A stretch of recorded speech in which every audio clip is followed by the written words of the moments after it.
2 বছর টোটাল কটা ভিডিও বানিয়েছিস? মানে কোন ইউটিউবার তোর ইন্সপিরেশন যে তাকে ফলো করে তুই ইউটিউবটা স্টার্ট করেছিস? তুষার দাস একজন অনেক বড় ক্রিয়েটার, তার সাথে যোগাযোগটা কি করে হলো? তো আকাশ, তুই বল যে তুই যে প্র্যাঙ্ক গুলো করেছিলিস সেগুলো স্ক্রিপ্টেড প্র্যাঙ্ক নাকি জেনুইন প্র্যাঙ্ক?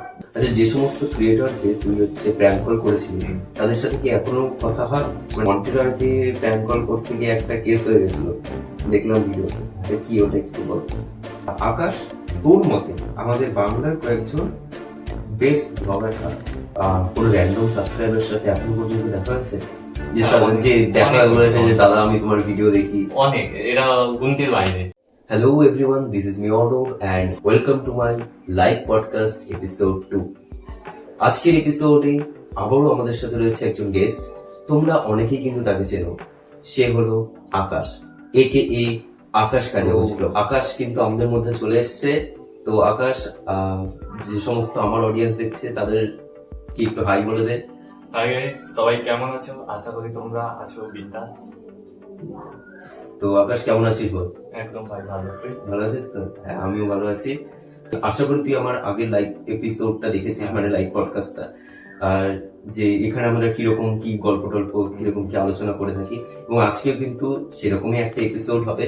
তো আশা করি তুইও এই এপিসোডটাকে অনেক বেশি এনজয় করবি। একদম ঠিক আছে, তাহলে শুরু করা যাক আজকের এপিসোড। আকাশ, তোর চ্যানেলের এখন বর্তমান সাবস্ক্রাইবার সংখ্যা কত আছে? আমার সাবস্ক্রাইবার সংখ্যা হচ্ছে 1400 না 500 কাছাকাছি, 500-600 কাছাকাছি এরকমই আছে। অনেকদিন থেকে দেখা হয় না তো। অনেক বেশি সাবস্ক্রাইবার, ওর জন্য চেক করে না। আমরা ছোট ক্রিয়েটার বলে আমরা ডেইলি একবার করে রিফ্রেশ মারি, তাও আমাদের সাবস্ক্রাইবার বাড়ে না। তেমন কোনো কথা না, কিন্তু দেখা হয় না। আচ্ছা, তো আকাশ, তোর তুই বল যে তোর এই আকাশ কালিয়াগঞ্জ ব্লগ এই চ্যানেলটার মানে একটু শুরুর কথা, যে কি করে চ্যানেলটা শুরু করলি, বা মানে কোন ভাবনা চিন্তা নিয়ে ইউটিউবটা স্টার্ট করেছিস, ওটা যদি একটু বলিস। তো মেনলি আমি 2000 মানে কাজ করতাম তো সোশ্যাল মিডিয়া প্ল্যাটফর্মে অনেক দিন থেকে, বলতে গেলে কোভিডের আগে থেকে কাজ করতাম, 2018-19 সাল থেকে, ঠিক আছে? তো সেই সময় আমি কাজ করতাম হচ্ছে টিকটকে। তো টিকটক করতাম, ভালো ফলোয়ার্স গেইন হতো। কত তাও ফলোয়ার ছিল? তাও ওখানে 20-25 অনেক ফলোয়ার ছিল। তো করতে করতে হঠাৎ করে কোভিডের টাইম আসলো, তো টিকটকটা ব্যান হয়ে গেল। তখন তো ভাবছিলাম যে কি করা যায়, মাথা কাজ করতেছিল না। আর টিকটকে আমি এবং আমার মা দুইজন মিলে কিন্তু কন্টেন্ট বানাতো, আমি শুধু একা না। মানে একসাথে দুইজন মিলে মেনলি কাজটা করতাম, মানে ফ্যামিলি করতে। হ্যাঁ, মা আর আমি, ঠিক আছে? তো করার পর টিকটকটা ব্যান হয়ে গেল কোভিডের টাইমে। তো তখন বুঝতে পারছিলাম না কি করবো। আর সেই সময় আমি ক্লাস 10-এ পড়ি, ঠিক আছে? তাও আমি কোন রকম ভাবে চ্যানেল একটা খুলি, যে আমার ছোটবেলা থেকে ইচ্ছা ছিল, যেহেতু আমি কন্টেন্ট বানাবো, ভালো লাগে, সেই কারণে আমি করতাম। তো তারপর মেনলি সেখান থেকে আমার শুরু। তো আমি ইউটিউবে আসলাম। ইউটিউবটা ওই 2020-21 দিকে টিকটকটা ব্যান হয়েছিল।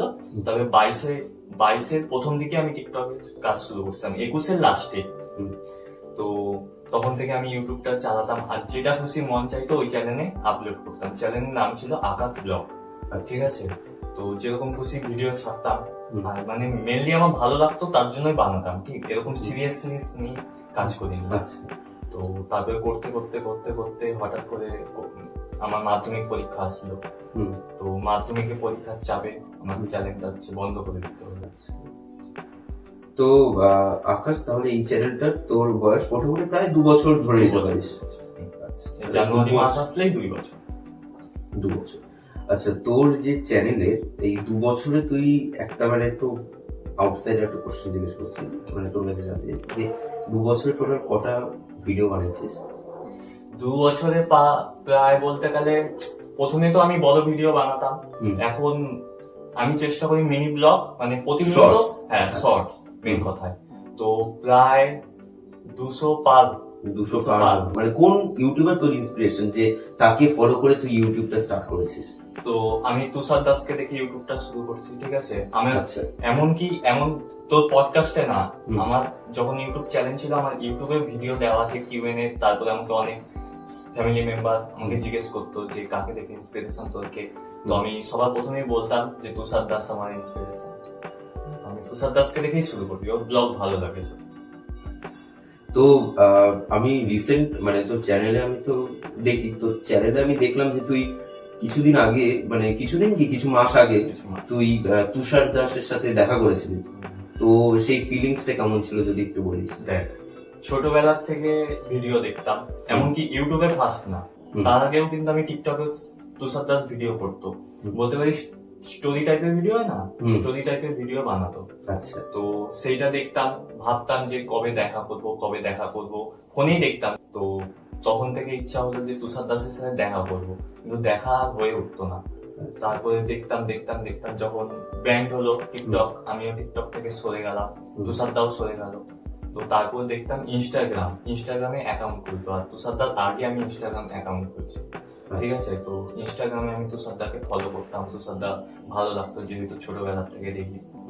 তো তখন থেকেই আমার ইচ্ছা ছিল যে তুষার দাসের সাথে দেখা করবো। তুষার দাস একজন অনেক বড় ক্রিয়েটার, তার সাথে যোগাযোগটা কি করে হলো? মানে যে তার তো বাড়িতে গিয়ে দেখা করে এসেছিলিস, হ্যাঁ। সামনে তো যোগাযোগটা কি করে হলো? তো প্রথমে হচ্ছে আমার তো তুষার দাসের নাম্বার ছিল না বা কোনো কন্ট্যাক্টে ছিল না। হুম। তো আমার হচ্ছে তুষার দাসের আগে দাসের দাদার সাথে আমার কন্ট্যাক্ট ছিল, মানে ফেসবুকের মাধ্যমে। আচ্ছা। ঠিক আছে। হুম। তো তুষার দার মাধ্যম মানে তুষার দার দাদার মাধ্যমে হুম। আমি তুষার দার নাম্বারটা নিই, তারপরে কথা বলা স্টার্ট করি। প্রথমে তুষার দার নাম্বার আমার কাছে ছিল না, আমি প্রথমে ওর দাদার কাছে তুষার দার বাড়ি শুনি, ঠিক আছে, এরকম করে। তারপরে ভাবছিলাম যে দেখা করবো ইচ্ছা ছিল যেহেতু। তো কলকাতায় তখন এর মধ্যেই 10 মাস 1 বছরের কাছাকাছি হলো গেছিলাম দেখা করতে। তো আমার ইচ্ছা ছিল যেহেতু দেখা করবো আমি, তো আমি কলকাতায় যেহেতু ঘুরতে গেছি, সেহেতু আমি ভাবলাম চলো তুষার দাসের বাড়ি তো বারাসাতে, তো তুষার দাসের সাথে দেখা করা যাক। তার জন্য কলকাতায় গেছি, তো দেখা হয়ে গেছে। তো তখন আর বাড়ির পরিচয় তুষার দাসের দাদার কাছ থেকে আমি চেয়েছি। আর একটা বিষয় বলবো যে তুই যে কলকাতায় গিয়ে যখন তুষার দাসের সাথে দেখা করেছিলি, তো তুই বারাসত প্র্যাঙ্ক বয়ের সাথেও দেখা করেছিলি, দেখলাম যে দুজন ক্রিয়েটারের সাথে দেখা করে এসেছিস। মানে কত বড় সৌভাগ্য। মানে আমি তো এখনো পর্যন্ত কোনো বড় ক্রিয়েটারের সাথে এখনো পর্যন্ত আমার দেখা হয়নি। তো আকাশ তোর কাছে জানতে চাইবো যে তুষার দাসের তো খোঁজ পেয়েছিলি, এইভাবে খোঁজ পেয়েছিলি এবং তুষার দাসের সাথে তো দেখাও হয়েছে, যে ও যাকে আদর্শ মনে করতো তার সাথে ওর মানে সফল, মানে ওর সাথে ও দেখা করতে পেরেছে। তো বারাসাত প্র্যাঙ্ক বয়ের সাথেও কি সেই সেম? হ্যাঁ, কারণ তুষার দাস বাড়িটা বারাসাত প্র্যাঙ্ক বয়ের বাড়িটা কাছাকাছি ছিল, ঠিক আছে। আর আমি তুষার দাসের বাড়িতে প্রথমে যাইনি, আমি বারাসাত প্র্যাঙ্ক বয়ের বাড়িতেই গেছিলাম। আর বারাসাত প্র্যাঙ্ক বয়ের নাম্বার আমার কাছে ছিল, তো এটা পেয়েছিলাম আমারই একটা বন্ধু, মানে ও এখন কন্টেন্ট বানায়, ঠিক আছে, ওর নাম নিচ্ছি না। তো ওর কাছ থেকে আমি নাম্বারটা পেয়েছিলাম। তো প্রথম বারাসাত প্র্যাঙ্ক বয়ের বাড়িতে গেছিলাম, আর তখনই গিয়ে শুনি যে তুষার দাস বাড়িও সামনাসামনি, আর আমিও জানতাম। তো সেহেতু দুজনের সাথেই দেখা করতে গেছিলাম। প্রথমে আমি গেছিলাম বারাসাত প্র্যাঙ্ক বয়ের সাথে, তারপরে মানে বারাসত প্র্যাঙ্ক বয়ের সাথে তুমি মূলত দেখা করতে গেছিলে, কিন্তু সৌভাগ্যক্রমে তুষার দাসের সাথেও দেখা হয়ে গেছে। না, আমি যেহেতু কলকাতায় গেছিলাম ঘুরতে, তো আমি ভাবছিলাম যে দুজনের সাথেই দেখা করবো। তো প্রথমে আমি গেছিলাম বারাসাত প্র্যাঙ্ক বয়ের সাথে দেখা করতে, তারপরে ভাবছিলাম যে ওদের বাড়ির থেকেই তুষার দাসের বাড়ি যাবো। যেহেতু আমি তুষার দাসের জায়গার অ্যাড্রেসটা জানি, কিন্তু বাড়ি তো চিনি না। আর বারাসাত প্র্যাঙ্ক বয়ের সাথে যেহেতু তুষার দাসের উঠা বসা, তো তার জন্য বারাসাত প্র্যাঙ্ক বয়ের বাড়িতে গেছি, তারপর তুষার দাসের বাড়িতে গেছি। তো আকাশ, তোর কাছে আমি একটা জিনিস, মানে তোকে একটা চুজ করতে বলবো যে যে লং ফরম্যাটের ভিডিও নাকি মিনি ব্লগ, কোনটা করতে বেশি ভালো লাগে তোর? আমার ভালো লাগে সত্যি কথা বলতে বড় ভিডিও, কারণ প্রথম থেকে আমি বড় ভিডিও করি এবং দেখি, মিনি ব্লগ দেখি না। মিনি ব্লগটা এখন করতেছি রিসেন্ট, আগে থেকে আমি বড় ভিডিও করতাম। তার মানে বড় ভিডিওটা মানে লং ফরম্যাটের ভিডিও বেশি ভালো লাগে, মানে করতে ভালো লাগে। আচ্ছা, তোর আরেকটা বিষয় বলবো যে লং ভিডিও কি বলতো শেখা যায়, মিনি ব্লগে কিন্তু শেখা যায় না। যেমন বড় ভিডিও করলি এডিটিং স্কিল বল, ওটা ভালো হবে, তারপরে সমস্ত কিছু ভালো হবে। আর মিনি ব্লগে তো ভয়েস ওভার দিয়ে ভালো করে গল্প করবে। আরেকটা বিষয় বল যে একটা লং ফরম্যাটের ভিডিও আর একটা মিনি ব্লগ বানাতে মানে দুটোর মধ্যে কতটা কি ডিফারেন্স হয়, মানে কোনটাতে বেশি এফোর্ট দিতে হয়, মানে তোর মতে কোনটাতে বেশি এফোর্ট দিতে হয়? আমার তো বলতে বড় ব্লগ, বড় ভিডিওতে বেশি ভিডিও। আচ্ছা, তুই যেহেতু অনেকদিন ধরে ভিডিও করছিস, তো ভিডিও এডিটও তুই আশা করি তুই নিজেই করিস। তো একটা ভিডিও টোটাল মানে এডিট মানে শুটিং এডিট সব মিলে তাও কত সময় লাগে? দেখ, বড় ভিডিও যখন এডিটিং করতে বসি, আমি বল বা তুই বল বা প্রত্যেকটা কন্টেন্ট ক্রিয়েটার, আচ্ছা, একদিনে তো পুরো ভিডিও এডিটিং করি না, কোনোভাবেই সম্ভব না। সম্ভব না। প্রতিদিন করি। তো মেনলি একটা ভিডিও এডিটিং প্রতিদিন বলতে গেলে 2 থেকে 3 ঘন্টা করে সময় দিই। এরকম ধর 2 দিন লাগলো, 3 দিন লাগলো, 4 দিন লাগলো, 2 থেকে 1.5 ঘন্টা সময় দিই বড় ভিডিওতে। আচ্ছা আকাশ, তোর চ্যানেলে আমি দেখলাম যে তুই নর্মাল ভিডিওর পাশাপাশি কিছু প্র্যাঙ্ক ভিডিও করেছিস। তো অনেকগুলোই দেখলাম প্র্যাঙ্ক করেছিস।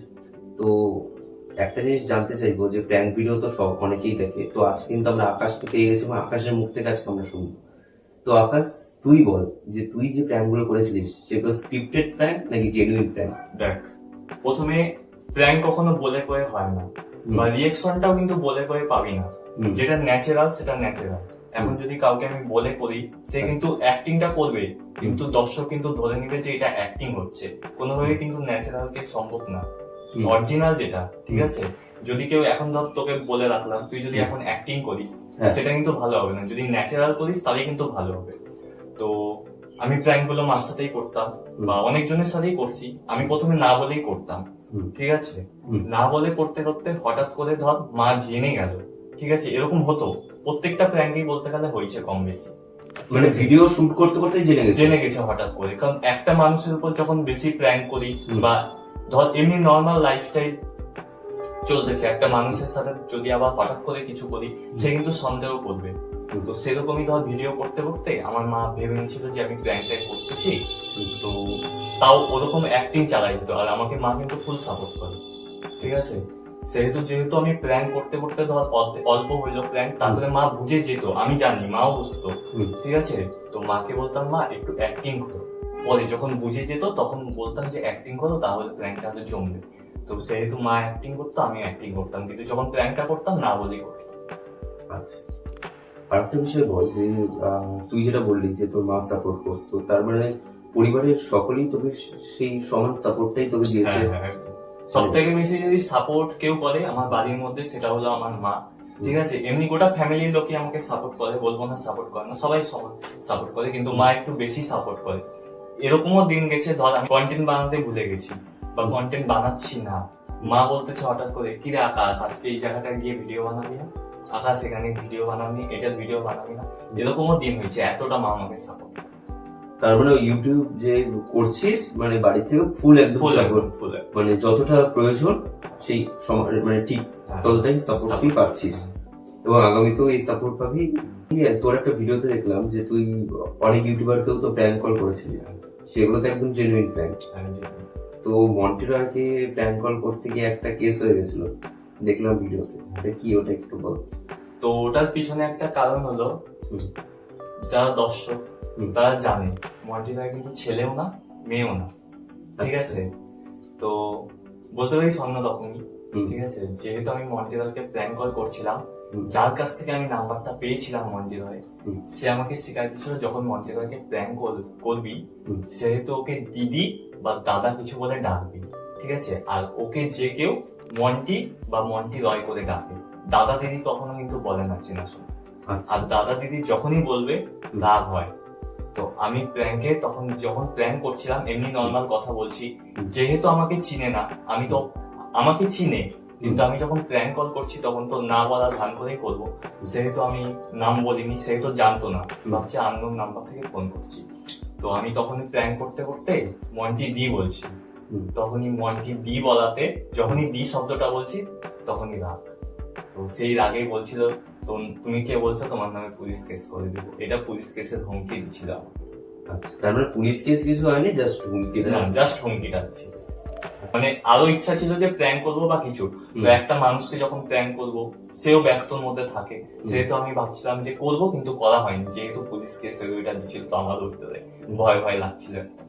আচ্ছা, যে সমস্ত ক্রিয়েটরকে তুই হচ্ছে প্র্যাঙ্ক কল করেছিলি তাদের সাথে কি এখনো কথা হয়, মানে ইয়ে হয়? দেখ, যেরকম বলতে গেলে অনেক কন্টেন্ট ক্রিয়েটার সাথে আমার কন্ট্যাক্ট আছে, তো আমিও আমার কাজে ব্যস্ত থাকি, তারাও তাদের কাজে ব্যস্ত থাকে, ঠিক আছে? আমি মনে করি না যে তাদেরকে যে ফোন করে ডিস্টার্ব করবো বা তারা আমাকে ফোন করে ডিস্টার্ব করবো। ওরা যদি ফোন করে ডিস্টার্ব করে আমার গায়ে লাগবে, আমি যদি ওদেরকে ফোন করি ওদের গায়ে লাগবে। তো যখন ওদের দরকার বা আমার দরকার তখনই আমি ওদেরকে কল করি। মেনলি আচ্ছা। দরকার পড়লে কলটা করি, দরকার ছাড়া কল করি না। আর তুষার দার সাথে মাঝে সাঝেই কথা হয়, তারপরে হচ্ছে রাহুল দার সাথেও মাঝে সাঝেই কথা হয়, এদের সাথে প্রায় কথা হয়। আচ্ছা আকাশ, ধরে নে তোর মানে এটা জাস্ট একটা কল্পনায় বলছি, ধরে নে তোকে যদি এরকম কেউ একটা পাওয়ার দেয় বা একটা শক্তি দেয়, ধরে নে তোর হাতে যদি সেই ক্ষমতাটা চলে আসে, তাহলে তুই কোন জিনিসগুলোকে ইউটিউব থেকে রিমুভ করে দিতে চাস? দেখ, যেটা ইউটিউবের সব থেকে আমার বাজে লাগে, হুম। আমরা কন্টেন্ট ক্রিয়েটার, আমরা কন্টেন্ট কিন্তু কষ্ট করে বানাই, একদম। ঠিক আছে? কন্টেন্টে যখন একটা ভিডিও কষ্ট করে বানানোর পরে যখন ভিডিওর মধ্যে স্ট্রাইক পড়ে না, হুম। এটা খুব খারাপ লাগে। এখন ধর কপিরাইট পড়লো, সেটা মানা যায় যে অন্যজনের গান নিচ্ছি, তাকে ক্রেডিট দিনি, তার জন্য কপিরাইট পড়ছে, ঠিক আছে, এটা হতেই পারে, কারণ যেহেতু তার গান, আমার গান না। আর যখন কপিরাইট স্ট্রাইকটা পড়ে, ঠিক আছে, কপিরাইট স্ট্রাইক হয়তো জানিস 3টা পড়লে কিন্তু চ্যালেঞ্জ একদম ডিলেট হয়ে যায়।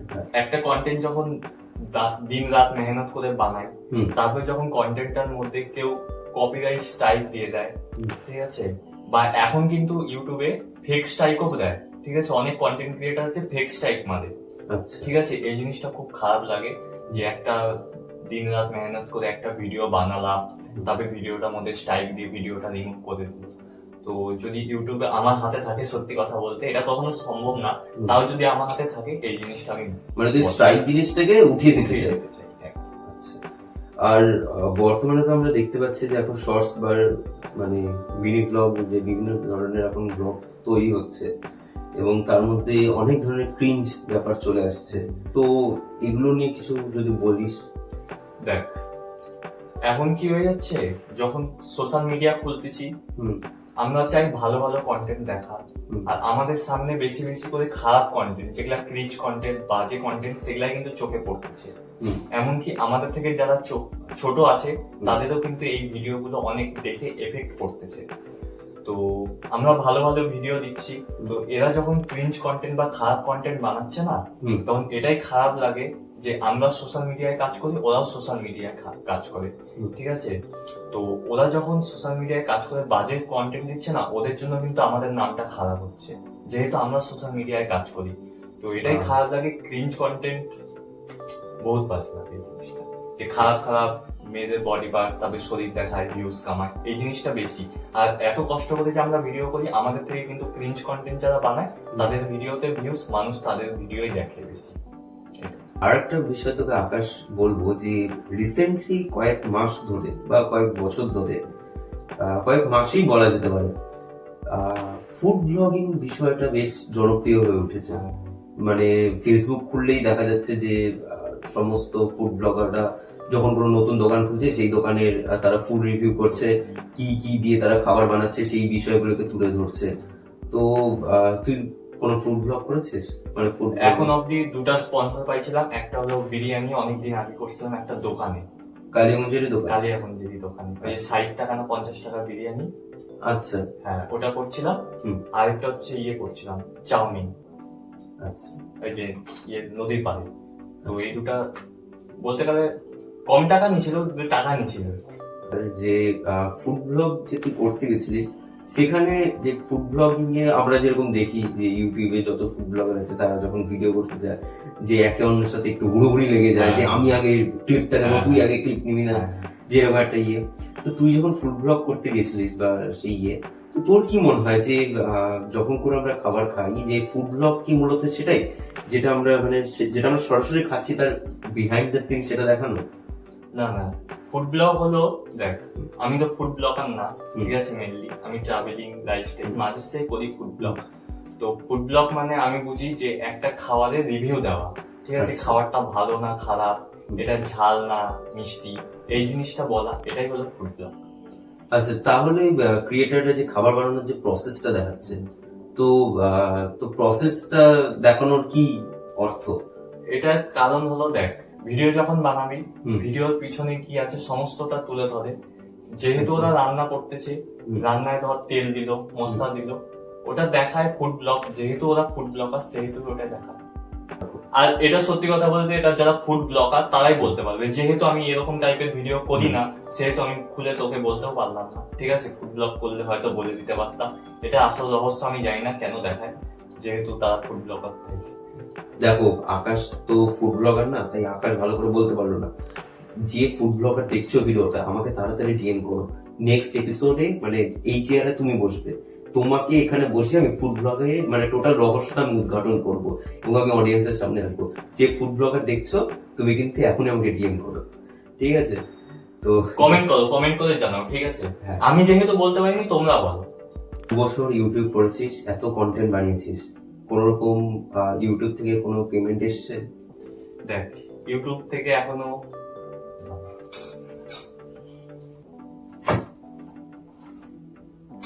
দেখবি, দেখতে পাচ্ছিস?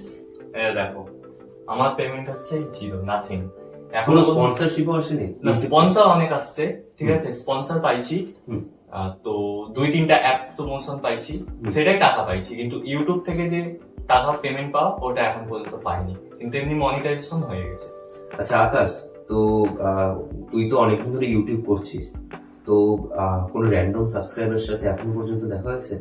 যে হ্যাঁ, অনেক, যে দেখা অনেক বলেছে যে অনেক। দাদা আমি তোমার ভিডিও দেখি? অনেক, এটা গুনতির বাইরে অনেক দেখা হয়েছে। আচ্ছা আচ্ছা, যখন যেহেতু তুই একটা লেভেলে চলে গেছিস, তোর সাথে সাবস্ক্রাইবারের দেখা, তো আমি একটা জিনিস জানতে চাইবো যে যখন কোনো সাবস্ক্রাইবার এসে বলে যে আমি তোমার ভিডিও দেখতাম, বা মানে আমি তোমার ভিডিও দেখি, যে আমি তোমাকে ফলো করি রেগুলার, তখন সেই ফিলিংসটা কেমন হয় যদি একটু বলি? দেখ, কন্টেন্ট যেহেতু বানাই, হুম। আমাদের আশা থাকে যে আমাদের সাথে কেউ দেখা করবে, কথা বলবে, ঠিক আছে? প্রত্যেকটা কন্টেন্ট ক্রিয়েটারের কিন্তু এটাই মেন লক্ষ্য, যে আমরা যেহেতু কন্টেন্ট বানাচ্ছি, আমাকে মানুষ চিনবে, জানবে। টাকাটা কিন্তু পরে, তার আগে কিন্তু একদম। মানুষ চিনবে, জানবে, বুঝবে, দেখা করবে, কথা বলবে, এটাই কিন্তু মেন। তো এখন বাইরে বাড়াই, যখন টুকটাক মানুষের সাথে দেখা হয়, তেমন সাবস্ক্রাইবার না, তাও টুকটাক যেহেতু দেখা হয়, ভালো লাগে বেশ। অনেকজনই আসে, বলে দাদা তোমার ভিডিও দেখছি। মানে সেই ফিলিংসটা একটু আলাদাই। আলাদাই আলাদাই, সেটা তোকে কথাই বোঝে, মানে কথাই বলে বলে প্রকাশ করা বোঝানো যাবে না। যাবে না। আকাশ, তো প্রথম সাবস্ক্রাইবারের সাথে কোন জায়গায় দেখা হয়েছিল, মানে তাও কতদিন আগে দেখা হয়েছিল? দেখ, যখন আমার মেনলি 220 থেকে 25 সামথিং এরকম সাবস্ক্রাইবার ছিল, হুম। ফার্স্ট সাবস্ক্রাইবার, তখন আমার দেখা হয়েছিল কাগজ কালিতে। আমি হচ্ছে আর্ট পেপার কিনতে গেছিলাম, ঠিক আছে? আর্ট পেপার কিনতে গিয়ে তখন একটা সাবস্ক্রাইবার সাথে দেখা হয়েছিল, ঠিক। আর ওই আর্ট পেপারটা প্রজেক্টের কাজে একটা লাগছিল, তো যেহেতু আমি গেছিলাম, আমার সাথে রিজু গেছিল, ঠিক আছে? তখনই ফার্স্ট আমার সাবস্ক্রাইবারের সাথে দেখা হয়েছে। বাহ। আর লাস্ট হয়েছিল সব শেষে কয়েকদিন আগে, 2-3 দিন আগে রিসেন্ট দেখা হলো কলকাতায়, মানে ইয়েতে গেছিলাম, রায়গঞ্জে। এটা আমার সব থেকে বেশি ভালো লাগছে। একটা দাদা জুতার দোকানে কাজ করে, জুতার দোকানে কিন্তু কাজ করে, আচ্ছা। ঠিক আছে? তো রাস্তা দিয়ে আমি আর রিজু হুম। দুইজনই ছিলাম, রায়গঞ্জে গেছিলাম। তো রাস্তা দিয়ে যাচ্ছি, দাদাটা বলে, ভাই কেমন আছিস? আমি তো বুঝতে পারিনি, আমি চিনতেও পারিনি। আমি বললাম ভালো। তখন বললো, ভাই তোর ভিডিও দেখে ভালো লাগে, তোকে নেবো। ঠিক আছে। তো যেহেতু জুতার দোকানেও কাজ করে, এত ব্যস্ততার মাঝেও আমার কিন্তু ভিডিও দেখে, এটাই সব থেকে বড় ব্যাপার। বাহ, এগুলোকে কিন্তু একেবারে ভাষায় প্রকাশ করা যায় না, একদম। মানে এই ফিলিংস গুলোকে। আচ্ছা আকাশ, ধরে নে মানে এখন যেহেতু সবকিছু অনলাইনের যুগ, আর এখন কন্টেন্ট ক্রিয়েশনটা অনেক বেশি বেড়ে গেছে, যারা ধরে নে নতুন কন্টেন্ট, মানে যারা নতুন ভাবছে যে চ্যানেল ওপেন করবে, ইউটিউব স্টার্ট করবে, ধরে না ভ্লগিং ক্যাটাগরিতেই খুলতে চায়, তো তাদের উদ্দেশ্যে তুই কি বলতে চাস? দেখো, এর পিছনে আমি বলতে চাই, যারা নতুন ইউটিউব চ্যানেল খুলবে বা কন্টেন্ট বানাবে, হ্যাঁ, ঠিক আছে, তো অনেকেই দেখি এখন আসে সোশ্যাল মিডিয়ায় কাজ করার জন্য টাকা দেখে, ঠিক আছে? আচ্ছা। সবাই কিন্তু টাকা দেখেই আসে, হুম। বেশিরভাগ 90% কন্টেন্ট ক্রিয়েটার এমন আছে যে টাকার জন্য আসে। হুম। তো যারা এখন নতুন আসবে ইউটিউবে, তাদের উদ্দেশ্যে একটাই কথা বলবো, যে কোনো কাজ ভালোবেসে আসো। যারা সোশ্যাল মিডিয়ায় আসবে, তাদেরকে ভালোবেসে কাজটা করতে হবে, ভালো চোখে দেখতে হবে, ভালোবাসতে হবে কাজটাকে। খালি সোশ্যাল মিডিয়া বলে না, সেটা পড়াশোনা বল বা চাকরি বল বা পড়াশোনা, যা কিছু বল, যেটাই করো না কেন ভালো, পুরো মানে ভালোবাসা দিয়ে করো, ভালোবাসা দিয়ে করতে হবে। আর টাকার জন্য আসবি, 1 বছর করবি, 2 বছর করবি, যখন টাকা পাবি না, তখন মনে হবে এই কাজটা বাজে, তখন ছেড়ে চলে যাবি। আর যখন ভালোবেসে কাজটা করবি, তখন মনে হবে এই কাজটাই আমার শখ, তখন দেখবি অনেকদিন টিকবি আর টাকাও রোজগার করতে হবে। এটা আমার ব্যক্তিগত দিক থেকে মনে হয়। আর যারা টাকার জন্য আসবে, তারা ভাই কিচ্ছু করতে হবে। তুই তো ব্যাপারটা বললি যে যদি কেউ চ্যানেল খুলতে চায়, তাহলে তাকে ভালোবাসা, মানে একটা মানে কাজটাকে রেসপেক্ট করতে হবে এবং রেগুলারিটি মেনটেন করতে হবে। মানে টাকার জন্য ভালোবাসা। ইউটিউবে আসলে তুমি গ্রো করতে পারবে না। আর সব থেকে বড় ব্যাপার কি, সোশ্যাল মিডিয়ায় আসলে রেগুলারিটি বজায় রাখতে হবে। রেগুলারিটি। হ্যাঁ, এক সপ্তাহ ভিডিও ছাড়লাম, তবে 2 সপ্তাহ বাদ আবার 1 মাস পর হাজির হলাম একটা ভিডিও নিয়ে, তাতে কিন্তু কোনো দাম নেই। যদি তুমি সপ্তাহে একটা ভিডিও ছাড়ো তো একটাই ছাড়ো, 3টা ছাড়লে 3টাই ছাড়ো, কিন্তু সেটা মেনটেন করে 1 সপ্তাহ ছাড়লাম, 2 সপ্তাহ ছাড়লাম না, পরে আবার আসে হাজির হলাম, এরকম হলে চলবে না। তো এটাই বলবো, যারা ইউটিউবে আসতে চাও বা ইউটিউবে কাজ করবে, তারা অবশ্যই ইউটিউব চ্যানেল খুলো আর ভালোবেসে করবে, এবং যেরকমই কন্টেন্ট দিবে সেটা রেগুলারিটি বজায় রাখে কাজ করবে, অবশ্যই সাকসেস পাবে। বাহ। আচ্ছা আকাশ, তো তুই তো বিভিন্ন জায়গায় গিয়ে ব্লগিং করিস, মানে আউটসাইড ব্লগিংটাই বেশি করিস, তো ব্লগ করতে গিয়ে এখনো পর্যন্ত কোনো প্রবলেমে পড়েছিস? মানে ধরে নে তুই শুট করছিস, মাঝখানে এসে কেউ বললো যে এখানে শুট করা যাবে না, এখানে ভিডিও করা যাবে না, এরকম কি কোনো প্রবলেম হয়েছে? এরকম অনেক হয়েছে, অনেক হয়েছে। অনেক। কোনো সিরিয়াস কেস যদি একটু বলিস, যেটা খুবই সিরিয়াস হয়ে গেছিল? সিরিয়াস ভাবে সেরকম কিছু হয়নি, ঠিক আছে। এমনি হয়েছে যে ভিডিও করতে গেছি, সেখান থেকে তার যে ভিডিও করা যাবে না। কোন জায়গায়? দক্ষিণেশ্বরে হয়েছে, তারপরে দীঘাতে হয়েছে, দীঘাতে না, মন্দারমণিতে হচ্ছে, সুইমিং পুলে স্নান করতে গিয়ে হয়েছে, এই দুটো জায়গায়। আচ্ছা আকাশ, তো ইউটিউবের নেক্সট প্ল্যান কি আছে? পরবর্তীতে আমি কি করবো সেটাই ভাবি, ঠিক আছে। তো এখন আমি যেরকম ব্লগিং করতেছি, ঠিক আছে, যদি ছেলে মেয়ে পাই সেরকম, বা আমার সাথে কেউ যদি সহযোগিতা করে, অনেক ছেলে মেয়ে থাকে, তাহলে আমার ইচ্ছা আছে শর্ট ফিল্ম বানানো। সেটা এই চ্যানেলে না, অন্য চ্যানেলে বানাবো, মানে ইউটিউবেই থাকবে, কিন্তু অন্য চ্যানেলে বানাবো শর্ট ফিল্ম। অনেকদিন থেকে ইচ্ছা, যেহেতু শর্ট ফিল্মের জন্য অনেক ছেলে মেয়ে দরকার, আমি তো একা আর পারবো না, একদম। কম করে 6-7 জন 8 জন লাগবে, ক্যামেরার পিছনে অনেকজনকে লাগবে। সেহেতু পরবর্তীতে ইচ্ছা আছে যে শর্ট ফিল্ম যে সোশ্যাল মিডিয়া ছাড়া, বা পরবর্তীতে কি প্ল্যান আমার ব্যক্তিগত দিক থেকে, তো সোশ্যাল মিডিয়া তো চলবে। ধর একটা টাইমে এমনও হতে পারে, যেরকম আমি টিকটক করতাম, টিকটক করতে করতে হঠাৎ করে ব্যান্ড হয়ে গেছে, তখন আমার হাতে কিন্তু কিছু ছিল না। যেহেতু ইউটিউব এগুলা আছে সেহেতু, আর টিকটকে কিন্তু ভালো টাকা পাইতাম, ঠিক আছে। যেহেতু ব্যান্ড হয়ে গেছে, আমার হাতে কিছু করার ছিল না। আর এমনও তো হতে পারে আজ থেকে 5 বছর 10 বছর পরে গিয়ে ইউটিউব ফেসবুক এগুলা বন্ধ হয়ে যাচ্ছে, তখন তো আমার করার কিছু থাকবে না, আমি তো বেকার হয়ে তখন যাবো। আমার মনে হয় যে এগুলো যদিও বন্ধ হয়, আমার মনে হয় না এগুলো বন্ধ হবে, কারণ এগুলো খুবই নেসেসারি। অনেকেই করে। আর এগুলো যদিও বন্ধ হয়, তাহলে এগুলোর অল্টারনেটিভ হিসেবে কি, মানে কোন একটা প্ল্যাটফর্ম কিন্তু থাকবে, কিন্তু থাকতে পারে। তাও আমার ব্যক্তিগত দিক থেকে ধর, আমি তো সোশ্যাল মিডিয়া করছি, একটা টাইমে গিয়ে বন্ধ হতে পারে, হতেই পারে, না হওয়ার কিছু নাই। তো সোশ্যাল মিডিয়ায় ধর না থাকতে পারে।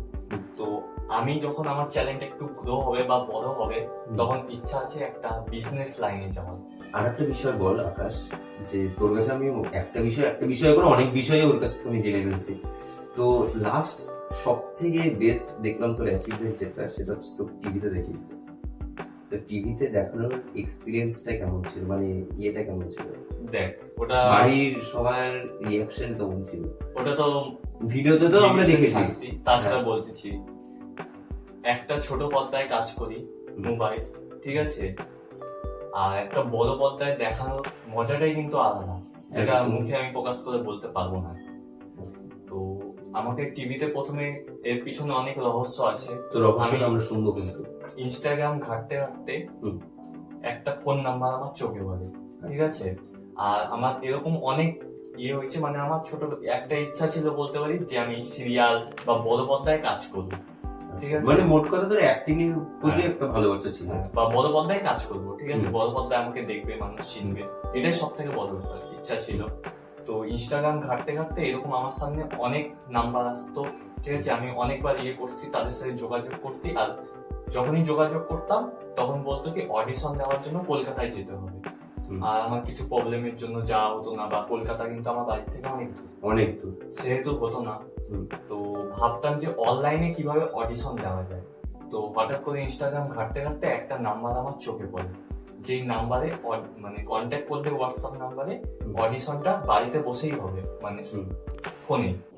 তো আমি ওখানে নাম্বারে যোগাযোগ করি, তারপরে বলি সমস্ত কিছু, আমার ইউটিউব চ্যানেলের লিংক নেয় ইউটিউব, তারপর সেখানে বলছিল তোর একটা ভিডিও পাঠাও, ভালো করে ভিডিও করে পাঠাও, তোমার যেটা ন্যাচারাল ভয়েস, ন্যাচারাল যেটা, সেটাই, কোনো এডিটেড কিছু চলবে না, সেটাই আমি পাঠাই।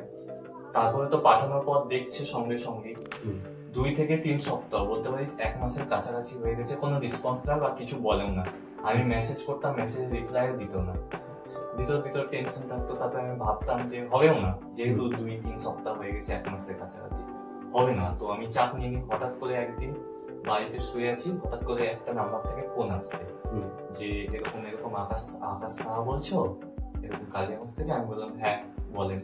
তখন বললো যে তোমার এরকম, তোমাকে সিলেক্ট করা হয়েছে, তুমি পাস হয়েছো, তো তোমাকে আধার কার্ড নম্বর এরকম ডকুমেন্টস সমস্ত দিতে হবে। তো তারপরে আমি ভরসা পাচ্ছিলাম না, এখন যেহেতু অনেক স্ক্যাম হচ্ছে, তাই ভরসা পাচ্ছিলাম না। মাও বলছিল দিস না। তারপরে আবার একটা বড় সুযোগ হাতছাড়া হয়ে যেত, ঠিক আছে। তাও কোন রকম ভাবে ওদের সাথে যোগাযোগ করলাম যে এই আধার কার্ড নাম্বার ছাড়া হবে না। তখন ওরা বললো না, আধার কার্ড তো লাগবেই, বা ভোটার কার্ড থাকলে ভোটার কার্ডে হয়ে যেত। ওদের কাছে জিজ্ঞেস করছিলাম যে আধার কার্ডে কি হবে, আমি তো আধার কার্ড দিতে পারবো না, আধার কার্ড ছাড়া কি হবে? বা বললো হবে না, ক্যান্সেল হয়ে যাবে তোমার। তখন আমার মাথায় চাপ পড়ে গেছিল যে আমি এখন কি করব। তখন মাকে বললাম মা এরকম এরকম। তখন মা বললো ঠিক আছে, জেরক্স দে, এমনি অরিজিনাল তো দিচ্ছিস না, জেরক্স দে বা ছবি তুলে এমনি পাঠা। তো তারপর ওইটাই দিলাম, হলো। তারপরে ভরসা পাচ্ছিলাম না। তারপর 3-4 দিন পর আমাকে ভিডিও ক্লিপ পাঠাতে বললো। তারপরে ইউটিউবে 2-3টা ভিডিও দেখাতো টিভিতে, ঠিক আছে। প্রথমে তার আগে একটা রিজন আছে, ফর্ম ফিল আপ করতে হয়েছিল, যেটা হচ্ছে হোয়াটসঅ্যাপে আমাকে দিছিল যে ফর্মটা ফিল আপ করে আমাকে পাঠাতে হবে। ফর্মটা হচ্ছে অনলাইনের দোকানে গিয়ে ফিল আপ করে বার করতে হয়েছিল। তবে ফিল আপ করে দিয়েছি। তার 2-3 দিন বাদে আমাকে বলে যে তোমার ইউটিউব চ্যানেলের লিঙ্ক পাঠাও। ইউটিউবে 2-1টা ভিডিও দেখাইছিল, সঙ্গে আমি যে কন্টেন্টটা মানে এডিট ছাড়া আমি দিয়েছিলাম ওটাও দেখাইছিল। আচ্ছা, তারপর থেকে তার মানে টিভিতে দেখানো মানে অনেক বড় অ্যাচিভমেন্ট, যেটা আকাশ কিন্তু অ্যাচিভ করে ফেলেছে।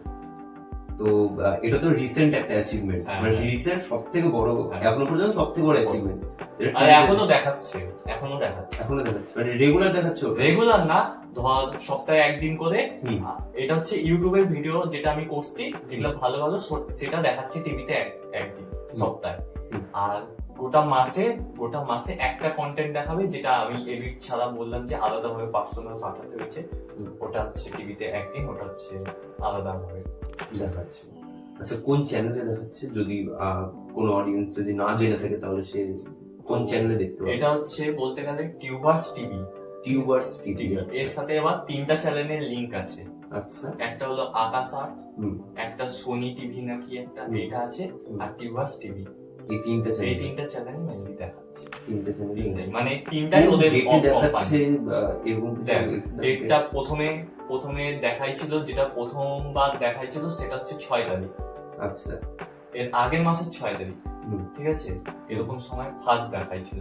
আর ওরা তো অনেকজনেরই এরকম আছে দেখায়, ঠিক আছে। ওরা টাইম বলতে পারে না, যখন দেখাবে তার আগে টাইমটা বলে দেয়। অনেক আগে বলতে পারে না। যখন ফার্স্ট দেখাইছিল তখন অনেকদিন আগে জানা গেছিল, ডেট নেই। না, যখন দেখাবে ধর সোমবারে দেখালো, শুক্রবারে বলে দিল যে সোমবারে দেখাবে এই টাইমে, এরকম। কিন্তু বেশি আগে থেকে যে বলা ওটা বলতে, মানে প্রতি সপ্তাহে ডেট চেঞ্জ হতে হয়। হ্যাঁ, ঠিক আছে। দেখ, আমরা যখন কোনো কন্টেন্ট ক্রিয়েট করি তখন একটা ভিডিওতে অনেক পজিটিভ কমেন্ট আসে, অনেক নেগেটিভ কমেন্ট আসে।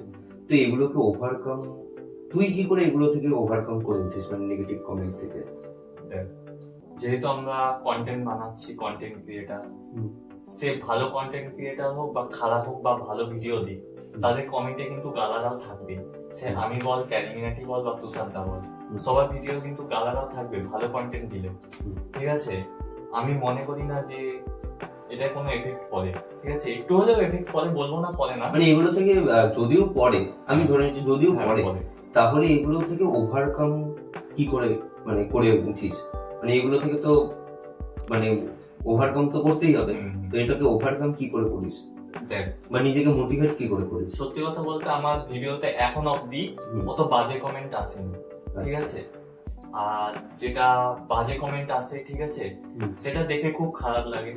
এটা ন্যাচারাল হয়। 10টার মধ্যে যদি একটা খারাপ কমেন্ট আসে, সেটাও কিন্তু গায়ে লাগবে। তাও কোনোভাবে চেষ্টা করি যে সেই কমেন্টটাকে মানে ইগনোর করা, ঠিক আছে, এই কমেন্টটাকে না দেখার। কারণ ভাই জানি যে করবে, আর লোকের খায় দায় কাম নাই যারা করা, তাদের মন থেকে ভালোবাসি, দেখে, এটাই অনেক। তো একটু আগেই তোকে যে ব্যাপারটা বললাম যে যারা নতুন ক্রিয়েটার, তো ধরে নে কেউ যখন ব্লগিং স্টার্ট করছে, তো একজন ধরে নে কেউ নতুন ব্লগিং চ্যানেল স্টার্ট করছে, তো তাকে কোন কোন বিষয়গুলো মানে মাথায় রাখা উচিত, মানে কোন জিনিসগুলো একটু মেনটেন করলে মনে হয় যে ও মানে চ্যানেলটা ঠিকঠাক গ্রো হবে? ঠিকঠাক দেখ, প্রথমে ব্লগিং বলে না, যে কোনো কন্টেন্ট বানা, মানে ইউটিউবে কন্টেন্ট বানাতে গেলে মেনলি তোকে টাইটেল, থাম্বনেল, সব থেকে বড় ব্যাপার থাম্বনেলে ফোকাস করতে হবে। তারপর টাইটেল, থাম্বনেল, ডিসক্রিপশন, এই তিনটা লাগবে।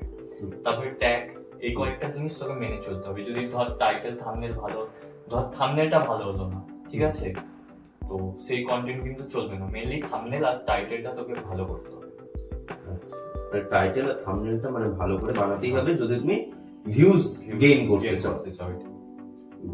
আকাশ, তোর মতে আমাদের বাংলার কয়েকজন বেস্ট ব্লগার কারা? তুষার দা, ঠিক ঠিক আছে, আছে, যে তোমরা চিনেন সবাই, সকলেই তুষার দাস। চেনে। তারপরে দেশি পোলা, একজন না, দেশি পোলা, হ্যাঁ দেশি পোলা, দেশি পোলা, হুম। ও ভালো ভিডিও করে। হুম। তারপরে বস্তির ছেলে পচা, ও যে ব্লগ চ্যানেলটা, ওটা ভালো ভিডিও করে। এই কয়েকটাই। এই কয়েকটা। তো অনেক তো গল্প টল্প হলো, এবার আকাশ তোকে কিছু ক্রেজি কোশ্চেন করছি। তোকে আমি কয়েকজন ক্রিয়েটরের নাম বলবো, তাদেরকে তুই র্যাঙ্ক ওয়াইজ সাজাবি। প্রথমে আমি বলছি ঋত্বিক অধিকারী, তারপরে গঙ্গায়, তারপরে সিনেমা। এই তিনজনকে তুই র্যাঙ্ক ওয়াইজ সাজা। দেখ, রোস্টারদের মধ্যে ভাই হুম। কিরণদার কোনো জবাব হবে না, ঠিক আছে। হুম। 1 নম্বরে কিরণদা। তারপরে কি বললি, ঋত্বিক অধিকারী। ঋত্বিক অধিকারী আছে। ঋত্বিক অধিকারী আর সিনেমাপের মধ্যে কেমন একটা হয়ে যাচ্ছে। ব্যাপারটা হলো, দেখ, আমার সিনেমাপের ভিডিও ভালো লাগে, ঋত্বিক অধিকারীর ভিডিও ভালো লাগে, হুম। ঠিক আছে। আর ঋত্বিক অধিকারী কিন্তু আসলে রোস্টার না, ঋত্বিক অধিকারী কিন্তু ভিডিও রিয়েকশন দেয়, হ্যাঁ, ঠিক আছে। না আগে তো বিভিন্ন ধরনের ভিডিওতে রিয়াকশন বা একটু রোস্ট করেছে। হ্যাঁ করছে, তাও সত্যি কথা বলতে রোস্টিং ক্যাটাগরিতে আমি বলছি না, আমি বলছি যে এই তিনজন ক্রিয়েটারকে মানে তোর প্রেফারেন্স বা তো ওদের কন্টেন্ট কেমন লাগে, কি মানে কতটা কি এন্টারটেইন আমাদের করতে পারে, সেই হিসেবে তুই যদি সাজা। তো 1 নম্বরে কিরণদা, ঠিক আছে, 2 নম্বরে সিনেবাবকে রাখবো, 3 নম্বরে ঋত্বিক। আর একটু বলে দিই তোকে, আমি এই হিসেবে সাজাতে চাইছিলাম না, তাও তোকে বললাম। 1 নম্বরে ভাই কিরণদাই থাকবে, কোনো জবাব হবে না। 2 নম্বরে সিনেবাবকে রাখছি, 3 নম্বরে ঋত্বিক অধিকারী। কারণটা হলো, আমি ঋত্বিক অধিকারীর ভিডিও সত্যি কথা বলতে অত দেখি না, ঠিক আছে, আচ্ছা, বা আমার সাজেস্টে অত আসে না, দেখার সময় পাই না, অত দেখিও না, এটা সত্যি। তার জন্য ঋত্বিক অধিকারীকে পরে রাখছি। আবার সিনেমাকে 2 নম্বরে রাখছি। সিনেমাপের ভিডিও ভালো লাগে, ঠিক আছে, কিন্তু সিনেমাপের একটা জিনিস খারাপ লাগে, সেটাও আমি বলতে চাই। আমি ছোটই কন্টেন্ট ক্রিয়েটার, তাও বলা উচিত না, তাও বলতেছি, যেটা আমার ব্যক্তিগত দিক থেকে বলা যায়। সত্যি কথা বলতে আমি কাউকে দেখা ভয় পাই না, ঠিক আছে, যেটাই হোক। তো আগে যে সিনেমা দেখতিস ভিডিও গুলো বহুত খারাপ খারাপ গালি ইউজ করতো, বা বহুত বাজে, ঠিক আছে, বহুত বাজে বাজে বৌদিদেরকে রোস্ট করতো, বা অনেক খারাপ খারাপ জিনিস দেখাতো, যেটা সত্যি কথা বলতে ফ্যামিলির লোক বা ফ্যামিলি নিয়ে রোস্ট দেখা যায় না। যেরকম রোজ জিনিসটা কিন্তু খারাপ, গালিগালাজ থাকবেই ভাই রোস্টে, নাহলে কখনো রোজ জমবে না। কিন্তু তাও যেরকম রাহুল দে, ঋত্বিক অধিকারী, এরা কিরণদা, এরা যেরকম রোস্ট করে, তাও ঠিক আছে, একাই দেখবো, ফ্যামিলি নিয়ে দেখার দরকার নেই, তাও মানানসই, ঠিক আছে, কম গালি দেয় বা কম। কিন্তু সিনেমাপের কি একটু খারাপ খারাপ দৃশ্য দেখানো, এই জিনিসটা আগে করতো, তার জন্য একটু খারাপ লাগে। তাছাড়া এমনি ঠিকই আছে, ভালোই, তিনজনই বেস্ট আমার। আচ্ছা আচ্ছা। আর এখন তো আমার মনে হয় যে ব্লগিং এর দিক থেকে সব থেকে মানে ইন্ডিয়ার নাম্বার 1 ব্লগার তো এখন একজনই আছে, সে হচ্ছে সৌরভ যোশী ব্লগ। তো তাকে কি ফলো করা হয়?